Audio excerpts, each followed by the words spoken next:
ইউহিব্বুকুমুল্লাহ।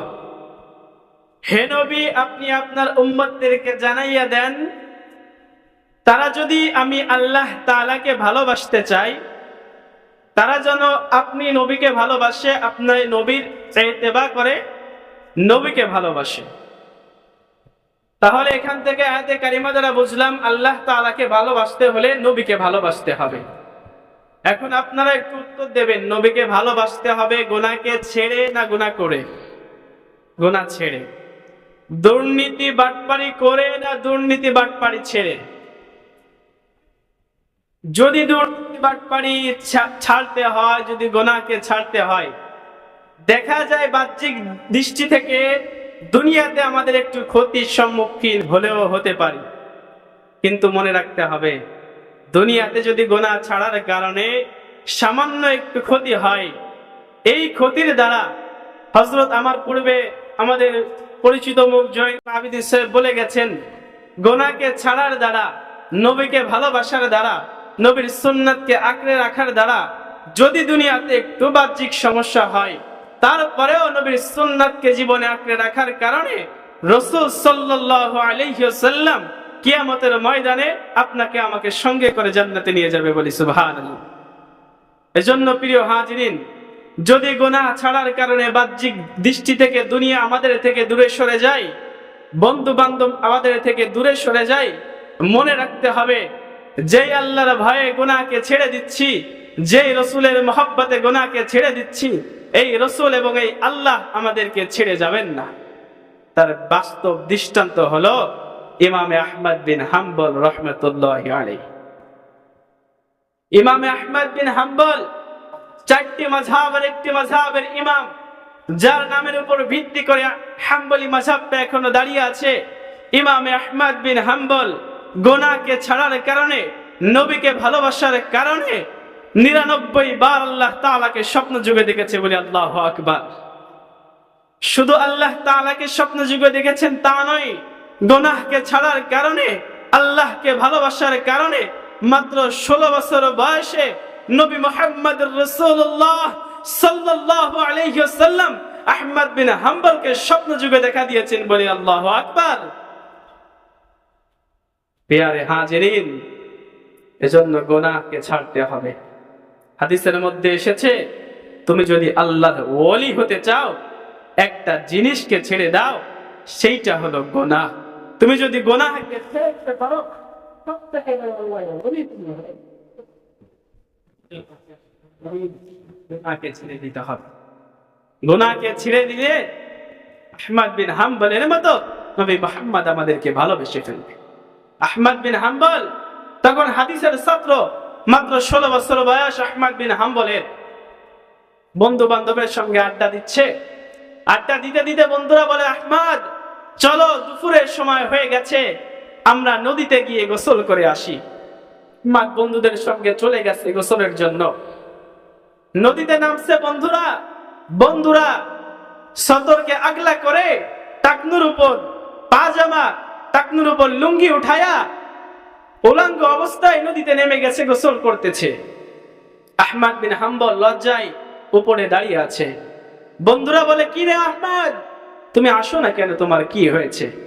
আহমদ বলে, এই বন্ধুরা, তোমরা যেই পোশাকে নেমেছো, তোমরা যেই পোশাকে গোসল করতেছো, আমি আহমদের পক্ষে এই পোশাকে গোসল করা সম্ভব না। বন্ধুরা বলে, আহমদ তোমার যদি সম্ভব না হয়, তুমি আমাদের থেকে আলাদা হয়ে যাও। কিন্তু আহমদ মনে রাখবে, আমাদের থেকে আলাদা হয়ে যাবে, চিরদিনের জন্য আমাদের থেকে আলাদা হয়ে যাবে। আজ থেকে তোমার সঙ্গে আমাদের সঙ্গে বন্ধুত্ব সম্পর্ক শেষ করে চলে যাবে। আহমদ, এরপর থেকে তুমি যেই মাঠে খেলাধুলা করবে, আমাদের বন্ধুদের সেই মাঠে পাবে না। তুমি যেই রাস্তায় চলবে, আমাদের বন্ধুদের সেই রাস্তায় পাবে না।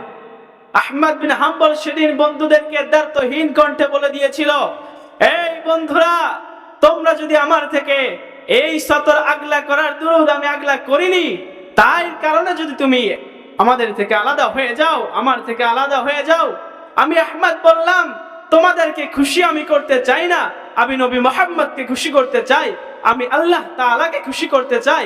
আমি আহমদ তোমাদের থেকে দূরে সরে গেলাম, বলি আল্লাহু আকবার। এজন্য পেয়ারে হাজিরিন, গুনাহ ছাড়ার একটা মন্ত্র হলো পরিবেশকে ত্যাগ করা। যেই পরিবেশে আপনার আমার গুনাহ হইতেছে, যেই পরিবেশ আপনাকে আমাকে গুনাহের দিকে আহ্বান করে, এই পরিবেশকে পরিবর্তন করে ফেলা। তার দৃষ্টান্ত যদি আমি দিয়ে থাকি, এই যে মাহফিলের প্যান্ডেল, কত সুন্দর প্যান্ডেল, এখানে কোথাও লেখা দেখবেন না এখানে ধূমপান করা নিষেধ, কিন্তু মাহফিলে ধূমপান করে এমন হাজারো শ্রোতা এসে থাকে। যত সময় ওয়াজ শ্রবণ করে কখনো পর্যন্ত ধূমপান করে না। মসজিদে কোথাও লেখা থাকে না এখানে ধূমপান করা নিষেধ, কিন্তু যত সময় মসজিদে অবস্থান করে কখনো ধূমপান করে না। কেন করে না? পরিবেশে আসর তার উপর পড়ে, ওই পরিবেশ তাকে ধূমপানের দিকে ডাকে না, এজন্য সে ধূমপান করে না। এজন্য পেয়ারে হাজিরিন, যে হালাতে আপনার গুনাহ হইতেছে, যেই পরিবেশকে আপনার গুনাহের দিকে ডাকে, ওই পরিবেশ পরিবর্তন করে ফেলেন, দেখেন গুনাহ থেকে এমনিতেই দূরে সরে যাবে। যেই বন্ধু আপনাকে সিগারেটের দিকে ডাকে, যেই বন্ধু আপনাকে গুনাহের দিকে ডাকে, যেই বন্ধু আপনাকে কনসার্টের দিকে ডাকে, এই বন্ধুকে আপনি ত্যাগ করে ফেলেন, দেখেন আপনি গুনাহ ছাড়তে আপনার জন্য সহজ হয়ে যাবে। এজন্য পেয়ারে হাজিরিন, আহমদ বিন হাম্বল বন্ধুদের আড্ডাকে ত্যাগ করে চলে গেছে, বন্ধুরা আলাদা করে দিয়েছে। আহমদ বিন হাম্বল টেনশনে পড়ে গেছে, এখন একা একা কিভাবে চলবে। আহমদ বিন হাম্বল চলে গেছে মসজিদের মধ্যে, গিয়ে জোহরের সালাত আদায় করছে। জোহরের পর আহমদ বিন হাম্বল টেনশনের মধ্যে আছে। জোহর থেকে নিয়ে আহমদ বিন হাম্বল আসর পর্যন্ত তেলাওয়াত করছে। আহমদ বিন হাম্বলের টেনশন দূর হচ্ছে না, আসরের সালাত আদায় করছে।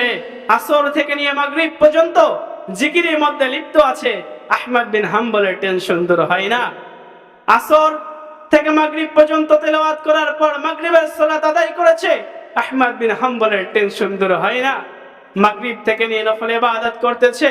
আহমদ বিন হাম্বলের টেনশন দূর হয় না। বন্ধুরা আলাদা করে দিয়েছে। মাগরিবের সালাত আদায় করে জিকির আজকার করে নফল ইবাদত করে ইশার সালাতে দণ্ডায়মান হয়ে গেছে। ইশার সালাত আদায় করে আহমদ বিন হাম্বল ঘরের মধ্যে গিয়ে নিদ্রায় চলে গেছে, ঘুমের মধ্যে চলে গেছে। জিকির করতে করতে ঘুমায় গেছে। ঘুমের ঘরে আহমদ বিন হাম্বল স্বপ্ন যুগে দেখে তার দরজায় কে জানি এসে কড়া নাড়ছে। আহমদ বিন হাম্বল ঘুম থেকে উঠিয়া দরজা খুলে দেখে আগন্তুক দুইটা ব্যক্তি। আহমদ বিন হাম্বল জিজ্ঞাসা করে, এই মুসাফির, আগন্তুক ব্যক্তি, তোমাদেরকে তো চিনলাম না, তোমরা কে? এক ব্যক্তি বলে, আমি হলাম হযরতে আবু বকর সিদ্দিক রাদিয়াল্লাহু তাআলা আনহু। আরেক ব্যক্তি বলে, আমি হলাম হযরতে ওমর ফারুক রাদিয়াল্লাহু তাআলা আনহু। আহমদ বিন হাম্বল বলে, আপনারা কেন এসেছেন আমার কাছে? আবু বকর এবং ওমর বলে, আহমদ, তোমাকে নিয়ে যেতে এসেছি। আবু বকর এবং ওমর আহমদ বিন হাম্বলকে বন্ধুরা যেমন হাতের মধ্যে হাত দিয়ে হাঁটাহাঁটি করে, আহমদ বিন হাম্বলকে হাতের মধ্যে হাত দিয়ে কোথায় জানি নিয়ে যাচ্ছে। আহমদ বিন হাম্বল বর্ণনা করে, আমি চলতে চলতে দেখলাম আসমানের চাঁদ কেমন জানি জমিনের মধ্যে জ্বলজ্বল করে প্রজ্বলিত হচ্ছে। আমি অবাক হয়ে গেলাম, আসমানের দিকে চক্ষুখানা উঠাইলাম, দেখি আসমানের চাঁদ তো আসমানে ঠিক আছে, জমিনের মধ্যে যেটা প্রজ্বলিত হইতেছে এইটা কি? কিছু গিয়ে দেখি এটা তো দুনিয়ার সাধারণ কোনো চাঁদ না, এটা হলো হযরতে আয়েশা সিদ্দিকা রাদিয়াল্লাহু তাআলা আনহার ঘরে যে চাঁদটা উদিত হতো, এটা হলো সেই চাঁদ।